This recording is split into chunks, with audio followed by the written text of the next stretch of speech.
안녕하세요. 장신입니다. 이 시간에는 동아일보와 일장기 말소 사건에 대해서 이야기하겠습니다.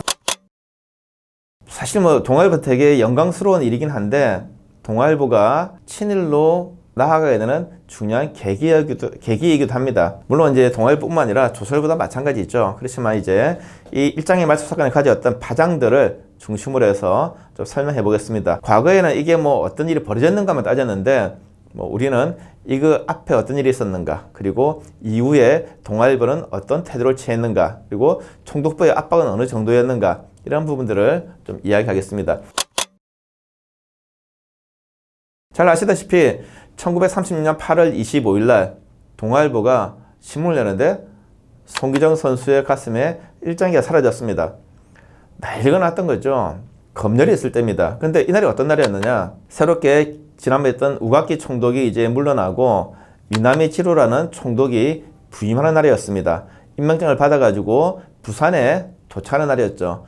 총독부의 고위 관료들이 새로운 총독을 마중하기 위해서 다 부산 내려갔을 때입니다. 근데 일장기를 지우네? 천하의 불경스러운 일이죠. 아시겠지만 1919년에 새로운 총독으로 사이토가 들어올 때 강우규 의사가 폭탄을 던졌죠. 환영 행사가 되게 뻑적지근했습니다. 더 심해진 거죠. 자, 보는 순간 동아일보의 경정진도 경악을 금치 못했고, 이거는 그냥 쉽게 끝날 사건이 아니라는 거죠. 경무국도 경악을 금치 못했습니다. 당장 그날로 바로 정관, 신문이 이제 언제 발행될지 모르는 사태로 벌어지는 것이죠. 그리고 당사자들, 이상범이라든지 이길용 같은 사람들은 바로 구속되었습니다. 그리고 신문사의 주요한 간부들이 다 사표를 냈죠. 엄청난 사건이었습니다. 총독부로서도 이걸 감히 두고 볼 수가 없는 거죠. 어떻게 보면 근데 두고 볼 수가 없는데 총독부로서는 너무나 좋은 기회였습니다. 야, 내가 한번 손보고 싶었는데 정말 알아서 기회를 만들어주네? 자, 이런 상황이 벌어진 거죠. 자, 아시다시피 송기정 선수가 1936년에 베를린 올림픽에서 마라톤 우승을 했습니다. 난리가 났어요. 어떤 정도냐? 좀 나이가 지긋하신 분은 2002년 월드컵 4강을 생각하시면 되고, 그 좀 지나서 보게 되면 이제 김연아 선수의 올림픽 우승, 이 정도 보시면 됩니다. 더 많으신 분들은 김순영 선수의 이제 양궁 올림픽 이런 거 하시면 되는데, 자, 그런 일이 벌어졌을 때, 사건이 났을 때 한국 사회가 어떻게 반응했는가 보시면 될 것 같습니다.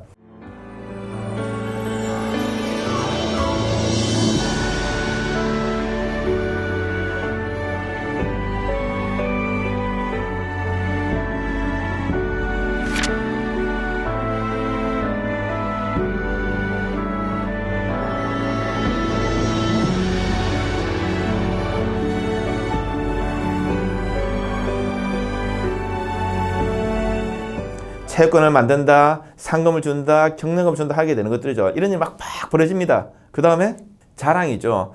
송기정 선수는 지금도 항상 그 말이 많이 나왔지만 손기정이 아니라 기태의 손으로 나갔습니다. 일본식 이름을 달고 일본 일장이 달고 일본 선수로 나간 것이죠. 일본에서도 난리가 났죠. 육상의 꽃, 그다음에 올림픽 꽃인 육상에서, 그다음 마라톤에서 금메달이라니 일본인의 자랑이 되는 거죠. 물론 일본에서는. 조선에서는 조선인의 자랑이죠. 우리도 보시면 알겠지만 금메달 따고 나면 이제 대한의 딸 또는 대한의 아들, 그 다음에 서울의 아들, 경기도의 딸, 그리고 이제 제가 사는 남양주의 아들, 그리고 우리 동네, 읍내 가게 되는 거죠. 당연한 거죠. 마찬가지였습니다. 조선의 아들 쭉 가는 거죠. 총독부가 보니까 좀 찝찝해요. 우리 대일본 제국의 아들이라고 가야 되는데 왜 자꾸 조선만 강조하지? 심정은 이해가지만 바람직 같진 않다. 그렇다고 해서 이게 그 타착이도 좀 애매한 거죠. 자꾸 민족의식이 조금 자극되는 거죠. 어떻게 보면 당대 조선인들을 봤을 때는 열등감을 해소하는 계기가 된 거죠. 우리가 김연아 선수가 피겨에서 우승했을 때 우리는 절대 못할 줄 알았잖아요. 그죠? 저건 뭐냐면 백인들만 가능한 건데 동양인도 가능하네? 마찬가지로 조선은 오랫동안 이제 문을 숭상했기 때문에 우리가 체육 약하다 생각했습니다. 우리는 체질적으로 안 돼. 그래서 우리가 식민지 되어버렸어. 근데 세상에 우리가 가장 기본적인 것을 우승을 했다는 거죠. 우리가 대단한 민족이구나, 대단한 속성이구나, 우리가 더 이상 이게 주눅들 필요가 없네, 이런 것들의 자긍심이 올라온다는 거죠. 이것은 결국 뭐냐면 민족에 대한 자각, 그리고 우리가 식민지라는 자각들이 서서히 올라오는 거죠. 이 부분들을 총독부가 잡고 싶어요. 근데 안 되는 거죠. 좀 더 앞에 가게 되면 총독부는 30년대 초반에 조선의 신문들에 대해서 평가가 있었습니다. 자, 20년대처럼 총독부를 막 까지는 않아요. 막 비판하진 않아요. 논조가 좀 좋아졌어요. 왜? 신문들도 알거든요.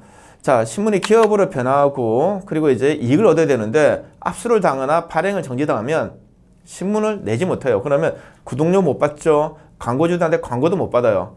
영업 손실이 엄청난 거죠. 그래서 가능하면 이 신문사 편집국장들이 먼저 검열을 합니다. 야, 이거 한번 걸릴 것 같으니까 톤을 좀 낮춰. 단어를 좀 바꿔볼까? 어떻게 보면 과거처럼 이렇게 막 격렬하게 저항하는 것이 아니라 총독부를 의식하면서 기사를 편집하게 되는 거죠. 물론 너무 의식하면 독자들이 떨어져 나갑니다. 독자들은 총독부와 싸우거나 총독부를 까는 걸 좋아해요. 근데 너무 하게 되면 또 총독부의 눈치를 봐야 되는 거죠. 그게 이제 30대 초반의 상황입니다. 총독부는 상당히 좋아졌네. 20년대에 비하면. 그래도 좀 아쉬워. 어떻게 하면 더 개입할 수 있을까? 더 바꿀 수 있을까? 근데 막 개입하면 뭐 언론 탄압이네 뭐 막 나온다는 거죠. 그 시점에 이게 터진 겁니다. 정말 울고 싶은데 뺨 때려주는 기억이었죠. 바로 이제 구속하고 발행 정지시키고 탄압 들어갑니다.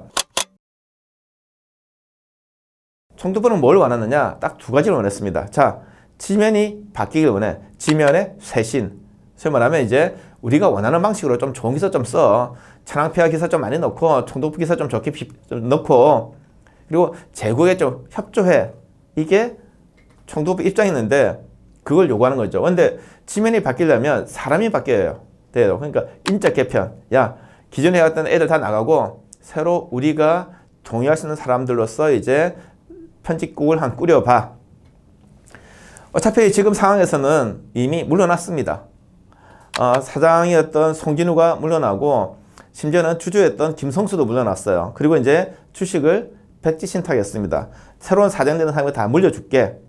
제가 아주 앞에서 이야기했지만 사장이나 중력, 전무나 중력이 되려고 하면 이제 주식이 일정 정도 소유해야 돼요. 그런 사람에게 다 물려주고 타는 거죠. 자, 그러면 이제 문제는 뭐냐? 어떤 사람을 사장으로 앉힐 것인가? 가장 중요한 거죠. 동아일보 이제 김성수와 송진호가 물러나고 난 다음에 사람을 자꾸 제시합니다. 총독부가 거부해요. 네 후배잖아. 뭐 너 고향 사람이잖아. 결국 네가 뒤에 다 조정할 건데 안 돼. 총독부가 사람을 추천합니다. 받아들일 수가 없어요. 오래 가는 거죠. 원래대로 빨리 협상을 해서 한 2달 정도, 길어보면 3달 정도 해서 신문이 나와야 되는데 이게 정관 상황이 너무 길게 가는 거죠. 동아일보가 타격이 옵니다. 자, 최종 한 10개월 정도 가게 돼요. 신문이 10개월 나지 못하는 거냐면 우리가 제품을 10개월 팔지 못하는 거죠. 근데 기본 인건비와 뭐 이렇게 다 나가는 거죠. 적자가 말이 아니에요. 근데 동아일보니까 김성수가 그걸 뒷받침하고 있으니까 그래도 버티고 있습니다. 문제는 뭐냐? 빨리 풀어야 된다는 거죠. 자, 이게 서로 협상이 안 되니까 이제 동아일보사에서 소문을 내기 시작합니다. 야, 탄압이 너무 심한데? 이러면 우리 그냥 폐간해버릴 거야 라고 이야기를 하게 되는 거죠. 이 말은 뭐냐면 총독부가 식민지 통치를 하면서 우리가 그래도 언론 자유를 허용해줬다는 것을 강조하는 게 신문이었는데 폐간한다? 총독부의 통치 자체가 강압이다라는 걸 보여주게 되는 것들이죠. 자, 이걸 하게 되면 총독부가 그래도 움찔하면서 좀 양보할지 몰라 라고 했다는 겁니다. 근데 상황이 달라졌어요. 20년대 사이토 총독 그리고 우가키 총독과 다르게 이번에 새로운 총독은 미나미치로라는 총독입니다. 대충 사진만 봐도 이 사람 되게 독하게 생겼구나 라고 보면 알겠지만 이 사람이 소위 말하면 민족 말살 정책을 시행했던 사람입니다. 조선과 일본을 학교를 통합시켜버리고 조선어를 선택감으로 돌려버리고 창시를 강요했던 바로 그 총독인 것이죠. 만만치 않은 총독입니다. 자, 그러니 당연히 그 밑에까지 데리고 왔던 경찰청장, 경국장도 똑같이 하는 거죠. 예전 같으면 그러지 마 했을 건데 그래? 그럼 폐간해버려. 더 세게 오는 거죠. 이제 선택은 동아일보 해야 되는 상황이 된 거죠. 우리는 폐간을 할 것인가? 그렇지 않으면 총독부와 타협을 해서 우리가 유지할 것인가? 고민이 되는 시점인 거죠. 자, 이 부분이 사실 엄청나게 힘든 겁니다. 동아일보에 딸린 식구가 본사 사원법에 사원도 있지만 전국에 지국이 있어요. 지국의 사원들까지 하면 수백 명입니다. 자, 우리가 기업으로서의 운명 생각하면 이걸 유지를 해야 돼요. 총독부 입장을 받아들여야 됩니다. 근데 우리 신문이 어떤 신문인데 우리 2천만 민중의 표현균이라고 하고 그리고 민족주의의 어떤 한 상징이었는데 이걸 포기하라고 우리 그냥 명예롭게 죽을까? 이 딜레마에 쌓이게 된 거죠. 결국은 장고 끝에 동아일보가 기업을 택합니다. 뭐 이미 이것은 30대 초반부터 이제 조선일보가 촉발했던 신문의 상업화, 기업화의 하나의 역량인 거죠. 만약 20년대 같았으면 그냥 바로 그냥 폐간도 가능했을지 모르겠습니다. 그렇지만 30대 상황에서는 이제 동아일보는 살리겠다고 마음 먹는 거죠. 그리고 난 다음에 조건을 받아들입니다. 신문의 일면에다가 우리가 이런 잘못 저질렀으니까 다음은 하지 않겠다는 사과문을 씁니다. 또 그리고 이제 총독부로부터 일종의 보도 지침, 앞으로 신문을 낼 때는 어떤 것들은 어떻게 써야 된다는 지침을 받습니다. 그것을 수용하겠다고 이제 총독부에 한 거죠. 굴욕적이죠. 근데 동아일보가 나름대로 그래도 저항을 합니다. 왜냐하면 비록 우리가 지금 총독부에 이런 사과문도 쓰고 그 다음에 진짜 받아들였지만 독자들에게는 아니야. 그래도 우리가 최대한 그래도 행간의 의미를 파악할 수 있도록 할게 라는 것을 보여주죠. 그게 뭐냐? 그 다음날 그 유명한 보천보 사건이 터집니다. 물론 사실 그 사건 터지고 난 다음에 보도 시점이 풀린 거죠. 자, 이 보천보 사건은 다른 신문들도 다 대서특별했습니다. 사회면의 한 면을 다 차지하거나 절반 이상을 썼어요. 근데 동아일보는 호외를 2번 냈죠. 아시다시피 이 호외에 김일성 일파가 들어가 있습니다. 이게 너무나 먼 훗날에 김일성이 전국적으로 유명해지는 계기가 되었죠. 뭐 그까지는 그 다음 문제 하더라도 왜 동아일보는 호외를 2번 냈을까? 생각해보면 이 사건이 아주 간단합니다. 뭐 김일성이 직접 온 것도 아니고 국경지방에서 김일성의 휘하의 부대가 국내에 들어와서 약간의 교전 끝에 일본은 다치게 하거나 죽게 하고 약간 불을 지르한 사건입니다. 아주 크지 않은 사건이에요. 근데 이 36년의 상황에서는 아주 큰 사건이라는 거죠.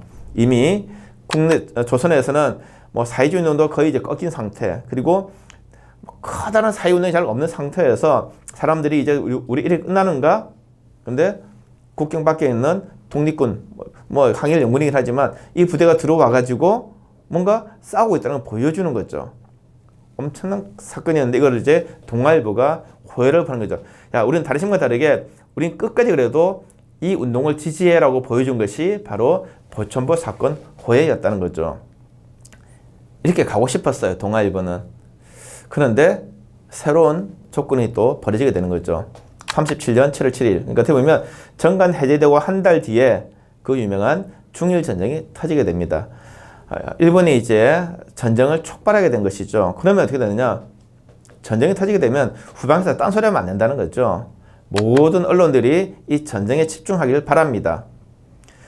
근데 당시 조선 사람들은 거기에 대해서 별 관심이 없어요. 그 너네 싸움이지 우리 싸움이 아니잖아. 왜냐면 우리는 뭐 당시 그 조선인들은 군대를 안 가기 때문에 내가 뭐 군에 갈 리도 없고 우리 후방 하는 것도 없고 그냥 너네끼리 싸우고 있네. 이런 상황을 바라보고 있었다는 거죠. 신문도 마찬가지였고 총독부로서는 이게 안 되는 거죠. 야, 시국의 인식을 철저히하자. 지금 우리가 중국과 전쟁하고 있는데 후방처럼 안 되잖아. 물론 일본은 아주 다르죠, 분위기가. 그래서 어떻게 보면 신문사의 경영진들을 불러가지고 이제 협조를 요청합니다. 자, 시국이 시국이니만큼 이제 신문사에서 기사들을 이렇게 써달라 요청하죠. 일본의 신문들은 다 협조합니다. 근데 조선일보도 협조를 들어가요. 근데 동아일보가 협조를 하지 않습니다. 그러니 이제 한마디 하는 거죠. 야, 조선일보는 잘하는데 너네는 왜 안 해? 자, 그렇게 되면서 이제 한 9월쯤 되면 동아일보도 일종의 굴복을 하게 되는 거죠. 그러면 신문이 바뀌었다는 걸 어떻게 보여주느냐? 물론 이제 지침에 따르기 때문에 이제 천황의 사진은 항상 일면에 온다거나 과거처럼 이제 신년호 나올 때 천황이 딱 중심에 나오고 총독이라든지 이런 게 배치가 달라지는 거죠. 그 이전에 전쟁 보도가 달라지게 되는 겁니다. 과거에는 이런 식이었어요. 당시 중국의 이제 그 중국군이 이제 장개석이 이제 그 지도할 때니까 장개석, 그 다음에 진화, 중국, 그 다음에 일본군 이렇게 써요. 소위 말하면 너네 둘이 싸우는구나 이런 건데 이것을 바꾸게 하는 거죠. 어떻게 했냐? 일본군 대신에 아군, 황군, 그리고 이제 중국은 적군 이렇게 표현이 바뀌는 거죠. 소위 말하면 주적 관계가 명확해지는 거죠. 이렇게 되면서 이제 동아일보도 총독부가 원하는 방식으로 흘러가게 되는 것들이죠. 우리가 어떻게 보면 37년 7월 이후에 신문이 뭐 조선을 말할 것도 없고 동아일보도 친일화되었다라고 이야기할 때 뭐냐면 바로 이런 일장기 말소 사건에 의해 총독부의 억압과 그리고 여기에 대해서 동아일보가 우리는 어떤 신문이 되어야 될 것인가, 기업인가 아니면 민족을 리드하는 신문인가, 이 판단 속에서 기업을 택했던 결과라는 것이죠. 물론 한번 저항을 하긴 했지만 그것이 오래가지는 않았습니다. 어쨌든 그래도 40년을 폐간될 때까지 뭐 그냥 지면을 보면 사실 매일신보 기간제 별 다를 바 없습니다. 하지만 나름대로 동아일보는 조금은 저항이라기보다는 총독부 뜻대로 가지 않겠다라는 것들은 조금씩 보이고 있었어요. 그 부분에 대해서는 강제 폐간을 이야기할 때 다시 한번 설명을 드리도록 하겠습니다.